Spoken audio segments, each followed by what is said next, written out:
영광이 가득해 주의 집에 찬양이 가득해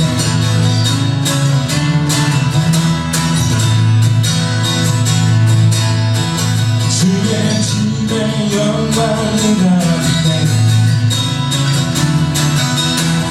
주의 집에 찬양이 가득해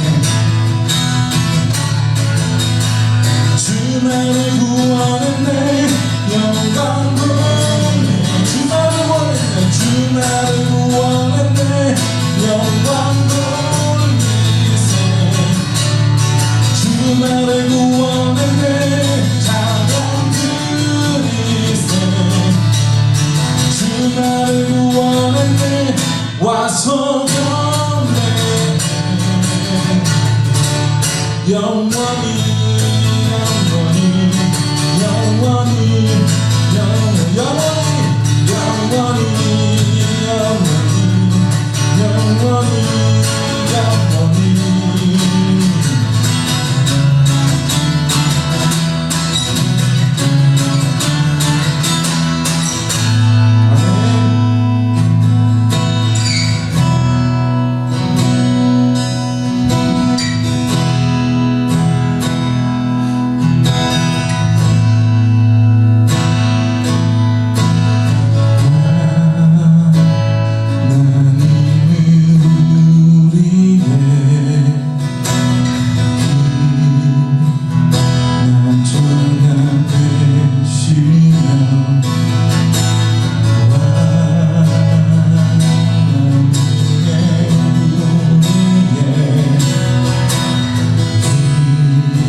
민수기 35장 9절에서 15절까지의 말씀 제가 봉독합니다.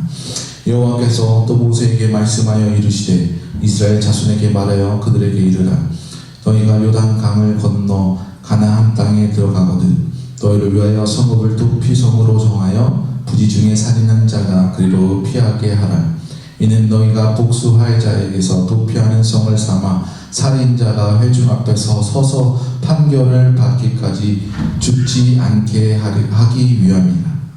너희가 줄 성읍 중에 6을 도피성이 되게 하되 새 성읍은 요단 이쪽에 두고 새 성읍은 가나안 땅에 두어 도피성이 되게 하라. 이 6 성읍은 이스라엘 자손과 타국인과 이스라엘 중에 거류하는 자의 도피성이 되리니 부지 중에 살인한 모든 자가 그리로 도피할 수 있느니라. 아멘. 정확히 기억은 나지 않는데 중학교인지 고등학교인지 기억은 잘 나지 않는데 역사 교과서, 국사 교과서에 보면 소도라는 것을 배웁니다. 소떼. 여러분 이런 거 기억나십니까? 사만 시대에 언급이 되어 있는데, 근데 이게 언급이 많이 되어 있지 않고 역사 자료가 워낙에 적어서 정확히 뭐다라고 말씀을 드릴 수는 없지만, 사만 시대 알죠? 백제 시대나 고구려 그 시대 이전에 진한 마한 변함이라는 지명으로 우리나라 불려질 때의 얘기예요. 토속신앙으로 제사를 드리던 고을 제사장 천군이라는 사람이 있는 별읍이라고 하죠. 별도로 특별히 지정한 마을, 고을, 별읍으로 운영되는 마을을 소도라고 합니다. 그래서 마을 입구에 소떼라는 것을 세워서 표시하는 거죠. 또 한 가지 특징이 뭐냐 하면, 죄를 지은 사람이 이 소도 안에 들어가면 그곳에서 피할 수 있을까라는 거예요. 죄를 지은 사람이 그 소도에 들어갔는데 함부로 그 성에서 끄집어내거나 그곳에서 직결 판결하지 못하도록 하는 그런 특별한 법이 이 소도에 있었다라는 것입니다. 저는 이거 배울 때 이 도피성이라는 게 생각이 났어요. 굉장히 흡사하기 때문입니다. 그런데 이 소도는 더 이상 정보가 없어서 안에서 심판을 했는지, 따로 법이 있었는지, 영원히 거기 들어가면 죄 지은 사람이 마음 편히 발 뻗고 자는 건지, 이런 건 잘 몰라요. 그런데 분명한 건 이 도피성이라는 것은 오늘 성경에 자세히 하나님의 마음이 어땠는지 잘 기록되어 있다라는 것입니다. 오늘 말씀을 통해서 하나님 아버지의 마음을 한 번 더 이해할 수 있는 그런 시간이 되기를 소망해 봅니다. 구약 시대의 법을 보면 이에는 이, 눈에는 눈, 이런 법이 많이 있어요. 출애굽기 21장 24절 25절 말씀 보면, 눈은 눈으로, 이는 이로, 손은 손으로, 발은 발로, 된 것은 된 것으로, 상하게 한 것은 상함으로, 때린 것은 때림으로 갚을 지니라 라는 말씀이 있어요. 말 그대로 그거죠. 누가 눈을 때려서 눈을 멀게 하면 그 사람 눈도 때려서 눈 멀게 하는 것이고, 누가 잘못해서 다른 사람의 손을 자르면 그 자른 사람의 손도 자르는 거예요. 지금 보면 참으로 무식하고 반인류적인 그런 법이 아닐 수 없습니다. 어떻게 이 말씀을 보면서 하나님이 사랑의 하나님인가? 라는 의문이 들 수도 있을 것입니다. 그런데 당시 문화상을 잠깐 생각해보면 전혀 그렇지 않다라는 것을 알 수 있어요.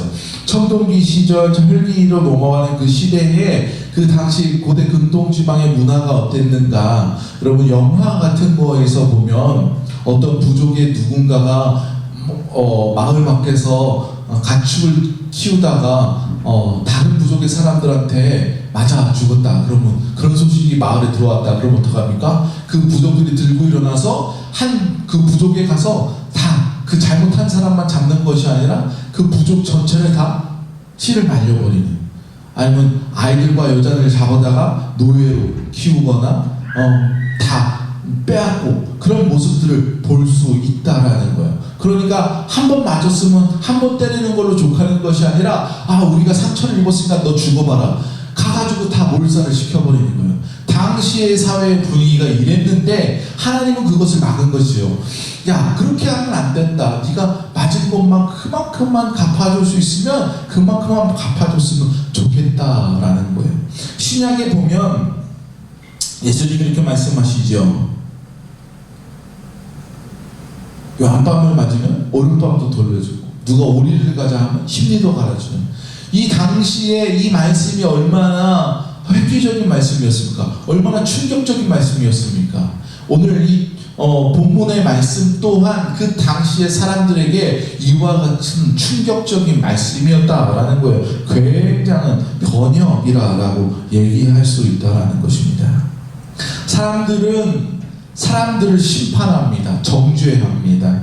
우리도 그런 실수를 많이 하지 않습니까? 얘기하다 보면 누가 이름이 거론되고, 걔는 어쨌네, 걔는 누구네, 사람을 막 죽였다 살렸다, 여러분 하루에도 몇 번씩 그런 이야기를 하지 않습니까? 그런데 하나님께서는 그렇게 하지를 않기 원하세요. 오로지 심판자는 하나님 아버지 한 분뿐이시다라는 것입니다. 누가복음 6장 36절 37절 말씀에 너희 아버지의 자비로우심 같이 너희도 자비로운 자가 되라. 비판하지 말라. 그리하면 너희가 비판하지 말라. 그리하면 너희가 비판을 받지 않을 것이요 정죄하지 말라. 그리하면 너희가 정죄를 받지 않을 것이요 용서하라. 그리하면 너희가 용서를 받을 것이요 라고 말씀하고 있는 이 말씀을 기억하시기 바랍니다. 하나님께서는 이렇게 사람이 사람을 정죄하고 비판하지 않기를 원하셨어요. 그렇기 때문에 우리에게 무엇을 허락하셨습니까? 오늘 말씀에 나오는 도피성이라는 것을 주셨어요. 오늘 본문에 보면 처음 성경에 도피성이 기록된 것과 다른 모습의 도피성이 기록되어 있는 것을 볼 수 있습니다. 처음 도피성이 언급된 곳은 출애굽기 21장 13절 14절에서 볼 수 있는데 처음 도피성은 이랬어요. 만일 사람이 고의적으로 한 것이 아니라 하나님이 사람을 그 손에 넘긴 것이면 내가 그를 위하여 한 곳을 정하리니 그 사람이 그를 도망할 것이며 사람이 그의 이웃을 고의로 죽였으면 너는 그를 내 제단에서라도 잡아내려 죽일지니라. 하나님께서 도피성을 맨 처음에 지어주셨을 때는 한 곳을 정하리니 사람이 그리로 도망할 것이다 라고 얘기했어요. 그런데 오늘 보면 13절에 보면 몇 곳을 정하라고 말씀하고 있습니까? 그렇죠. 마음속으로 대답했죠. 6곳을 6성읍을 두게 하고 있어요. 왜 이렇게 변했는가? 처음 도피성을 말씀할 때는 이스라엘이 한 무리로서 출애굽하여서 광야를 이동해야 될 때요. 성소를 가운데 두고 12지파가 동그랗게 있었을 때입니다. 네모나게 있었을 때입니다. 그렇기 때문에 도피성을 가운데 두면 누구든지 가깝게 도피성을 올 수 있었던 그런 상황이었죠. 그런데 지금 오늘 말씀에서는 가나안에 정착하는 그 출발의 시기에 두고 있습니다. 그때 사람들이 한 곳에 모여 사는 것이 아니라 각 지파마다 각 곳에 모여 따로따로 살아가고 있는 그런 시대에 도래했다라는 것입니다. 그러니까 한 곳에 도피성을 두면 누구는 그 도피성에 오는 가운데 잡혀서 죽거나 지쳐서 쓰러져 넘어져 죽게 된다라는 거예요. 그럼 하나님 어떻게 해야 돼요? 그 도피성을 각 곳마다 두어서 사람들이 그리로 피할 수 있도록 한다라는 것입니다. 14절 말씀과 같이 세 곳은 요단 이쪽에, 세 곳은 가나안에 이렇게 퍼뜨려서 두었다라는 것입니다. 이렇게 도피성을 각 곳에 둔 이유는 오로지 단 한 가지, 하나님의 사람을 살리기 위한 것이다 라는 것입니다. 이것이 바로 하나님 아버지의 마음이다 라는 거예요. 그렇다면 도피성에는 심판이 없었을까요? 누구든지 가면 다 그냥 살 수 있는 것이었을까요? 그렇지 않아요. 말씀해 보니까 부지 중에, 그러니까 실수로 저지른 그 죄가 고의적인 것인가 아닌 것인가를 보게 됩니다. 어떤 도구로 사용해서 혹은 악의를 가지고 저지른 죄라면 그에 해당하는 심판을 그곳에서 받을 것이고, 특히 오늘 본문 이후로 말씀을 보면 오늘 말씀에도 한번 언급이 되고 피의 보복이라는 언급이, 피를 보복한다라는 말씀이 자주 반복되는 것을 볼 수 있어요. 이 피의 보복이라는 것이 당시 사회성의 기본적인 문화였다라는 거예요. 누가 피를 봤으면 너도 피를 봐라 이거죠. 그러니까 그거를 조금 절제시킨 것이 눈에는 눈이고 이에는 이, 여기까지만 해라 라는 것이에요. 그리고 한 가지 더 나아가서 볼 수 있는 것은 이 피의 보복을 하려는 자에게 한 번은 기회를 더 주는 거죠. 이 기회는 누구에게 주는 것인가? 그 보복을 당할 죄인에게도 주는 것이지만 그 보복을 하려 쫓아오는 그 사람에게도 한 번에 더 기회를 주는 거예요. 헛된 피를 흘리지 않게 하기 위해, 그 사람 또한 동일한 죄를 짓지 않게 하기 위한 하나님의 도피처가 된다라는 것입니다. 그러니까 그 죄를 위한 최후의 방어선 같은 것입니다. 하나님께서는 죄에 대해서 일보의 양보도 없으신 분입니다. 그런데 죄는 나쁘지만 사람은 소중하다라는 거죠. 하나님은 그래서 그에게 회개의 기회도 주십니다. 사람은 연약하기 때문에 실수도 합니다. 그래서 사람에게 심판당하지 않고 하나님의 심판을 받도록 하는 것이 얼마나 우리에게 큰 은혜인지 여러분 생각해 보시기 바랍니다. 도피성이 없었다면 피해 보복으로 인해 하나님의 보호조차 받지 못하고 다치고 죽게 되는 일이 진 사람의 직결 심판대에 올라 당하게 되는 일이 비일비재하다라는 것입니다. 이러한 상황을 사도 바울은 이렇게 이야기합니다. 로마서 12장 19절에서 21절 내 사랑하는 자들아 너희가 친히 원수를 갚지 말고 하나님의 진노하심에 맡기라. 기록되었으되 원수 갚는 것이 내게 있으니 내가 갚으라고 주께서 말씀하시니 내 원수가 줄이거든 먹이고 목마르거든 마시게 하라. 그리함으로 내가 숯불을 그 머리에 쌓아 놓으라. 악에게 지지 말고 선으로 악을 이기라 말씀하셨습니다. 하나님의 심판은 어떤 누구도 피할 수도 없고 숨을 수도 없는 것입니다. 죄 지은 사람에게는 이와 같이 무서운 것이지만 하나님의 사람에게는 하나님의 사랑과 보호하심과 용서의 은혜인 줄로 여러분 믿으시기 바랍니다. 히브리서 기자는 6장 18절에 이는 하나님이 거짓말을 하실 수 없는 이 두 가지 변하지 못할 사실로 말미암아 앞에 있는 소망을 얻으려고 피난처를 찾은 우리에게 큰 안위를 받게 하려 하심이라. 하나님께서는 하나님의 사람에게 하나님의 마지막인 그 피난처가 되어 주시며 위로가 되는 소망이 되심을 여러분 믿으시기 바랍니다. 다윗은 시편 18편 2절에 이렇게 고백합니다.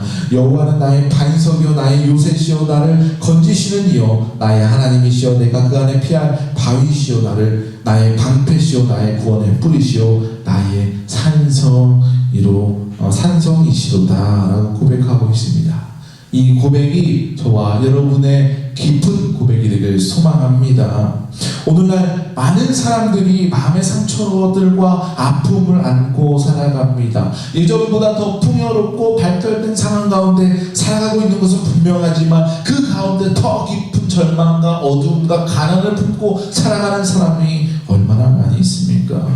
마음이 가난하여서 스스로 삶의 끈을 놓아버리는 사람들의 이야기들이 얼마나 많이 전해져 들려옵니까?